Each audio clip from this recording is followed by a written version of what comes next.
প্রতিদিন ছাদ বাগানে এলে এতগুলো ফুল একসাথে ফুটতে দেখে কার না ভালো লাগে। ফুলগুলো লাল টুকটুকে, তাই ছাদে এলেই প্রথমে দৃষ্টি কেড়ে নেয় এই ফুলগুলো।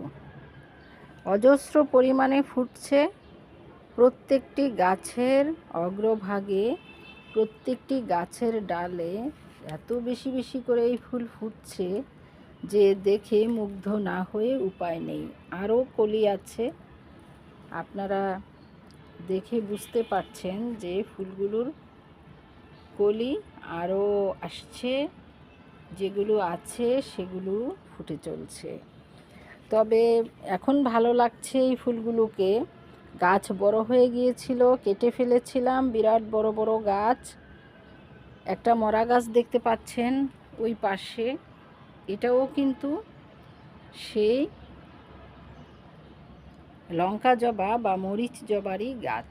কত মোটা ছিল, অনেক মোটা মোটা গাছ ছিল, কেটে কেটে ফেলে দিয়েছি, এত বড় জায়গা দেওয়া সম্ভব না সেজন্য। তো এখন ছোট ডালগুলো থেকেই মোটামুটি ৬-৭টি গাছের ডাল থেকেই এই ধরনের ফুল পাওয়া যাচ্ছে। তো ফুলগুলোকে এখন আমি নেগলেক্ট করি না, কারণ হচ্ছে এটা যেহেতু এডিবল, এটা তরকারিতে শাকে দেওয়া যায়, আর এর ফুলের গোড়ায় যে মধু থাকে সেটাও খাওয়া যায়। তবে এই যে ফুল দেখতে পাচ্ছেন এগুলো সবই পরিপূর্ণভাবে প্রস্ফুটিত।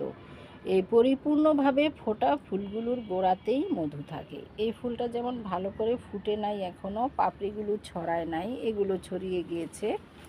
এই ছড়ানো পাপড়িগুলোর মধ্যেই বেশি মধু থাকে। এগুলো আমি কালেক্ট করব এবং ঘরে নিয়ে যাব। এটা কিছুক্ষণ ঘরের সৌন্দর্য শোভা বর্ধন করবে, মধু খাবো, এরপর এটাকে রান্না করব।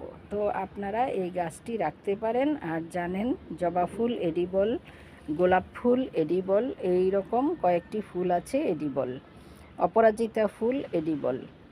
তো আপনারা ভালো থাকুন, ফুল গাছ লাগান এবং সেটা থেকে উপকার গ্রহণ করুন।